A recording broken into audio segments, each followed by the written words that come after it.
Soomaalidu waxay ku maahmaahdaa lax waliba shalalka ay isdhigto ayaa lagu qalaa ama lagu gowracaa. Tani waa tusaale nool oo ka turjumaysa maahmaahdii.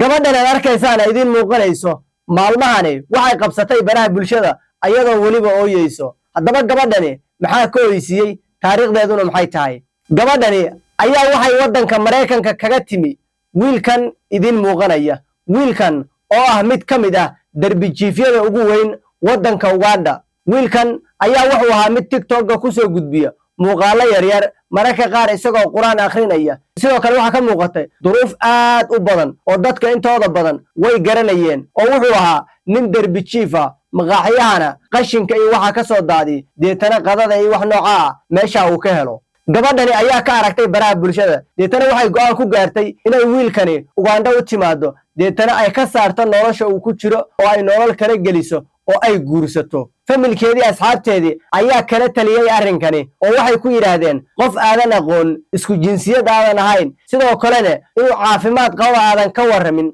oo qof ma garanaysaa choqora ah oo darbijiif ah in waxa weeye aad waddan kale ugu tagto oo aad aado ma fududo ee gabar yahay ka joog. haddii aad nin u baahan tahayna waad helaysaa qof caadi ah oo quman oo toosan. gabadha asxaabteedii iyo familkeedii way ku gacan sayrtay, waxayna ku adkaysatay inay u timaado ninkiina waxay ugu timid Uganda, wayna guursatay oo muddo ayay isla noolaayeen. intay isla joogeen mararka qaar waxay soo gudbin jireen muuqaalo ay ka muuqato farxad, isagoo xambaarsan, isagoo tinta u feerayo, waxyaalo nooca ah oo ma garanaysaa farxad laga dheehan kara ayay mararka qaar soo gudbin jireen. life-na way soo wada geli jireen. kadib maxaa dhacay? gabadhani ayaa waxay joogtay muddo badan Uganda, deetana hadda waxay ku laabatay waddanka US ee horey ugu timid. gabadhani ayaa maalmahan waxay soo gelaysaa life isdaba jooga iyadoo calaacalaysa, welibana ninkani ka sheegayso negative iyo dhibaato aad u tiro badan. haddaba waxaan rabaa ra'yigeyga inaan laba arrin kaga dhiibto. waa qodobka koowaad, dadkan intay isla joogeen waxay soo gudbin jireen muuqaalo ay ka muuqato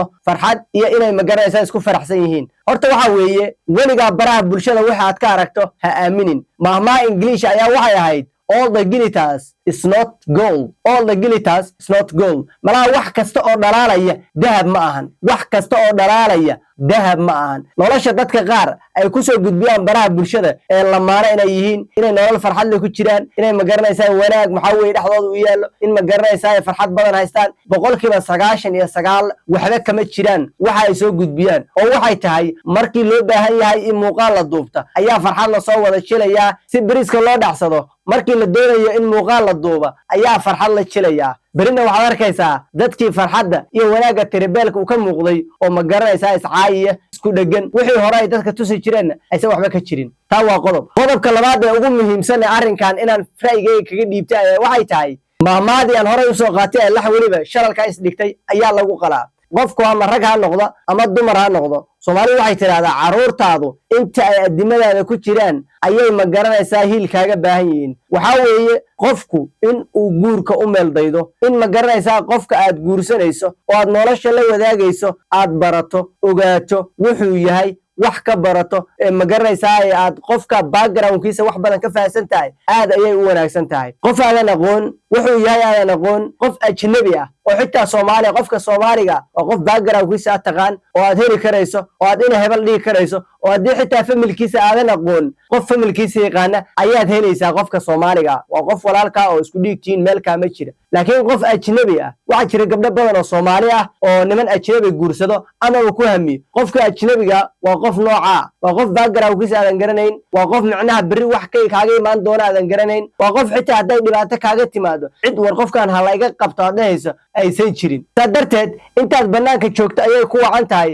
in maskaxdaada aad tuujiso oo meesha aad gelayso iyo halkaad lugta dhigayso ma garanaysaa aad in badan ku fikirto. haddii laakiin waxa weeye hamigaagu iska kaa hogaamiyo oo naftaada wixii ku soo dhaca markaad waxa weeye iska raacdo, berita adiga ayaa ka shallaaynayo waana ooyeysaa. waxa weeye dumarka qaar qof noocaana oo nolosha ka dhacay ayay mas-uuliyaddooda u dhiibanayaan, deetana hadhow ayay odhanayaan ragga waa xun yahay, nin baa saana, nin baa saan yeelay, ninaa sidaan ah. shalay adiga ayaa noloshaada meel liidata dhigay, marka maanta inaad calaacasho wax suurtagal ah ma noqonayso. tusaale, gabadhani familkeedii iyo asxaabteedii shalay talada ay ka diiday maanta uma caban karto. waxa weeye iyaguna garab uma noqon karayaan. shalay markii ay talada iyo tusaalada siinayeen waa ay diiday way ka dhigaadeen haddana waxyaalaha ay ku calaacalayso maxaa ka mid ah waxay leedahay ninkani gurigeyga ayuu islaam naaga kula tuman jiray ninkani malaha quraanku akhrin jiray oo ku qaraaban jiray waxba kama jiraan oo qamriga ayuu cabi jiray ninkani ilaahay waa ku roon yahay maxaa weeye guriga aniga aan dhigay oo 99% wax walba aniga aan bixinayay waxaa weeye fridge xataa uu xirtay raashin ima siin jirin markuu banaanku baxayo guriga ayuu kor iga qufulayay ma garanaysaa waxyaabo dacati fara badan ayay sheeganaysaa laakiin dacatiga shalay asxaabteeda iyo ma garanaysaa waalid familkeeda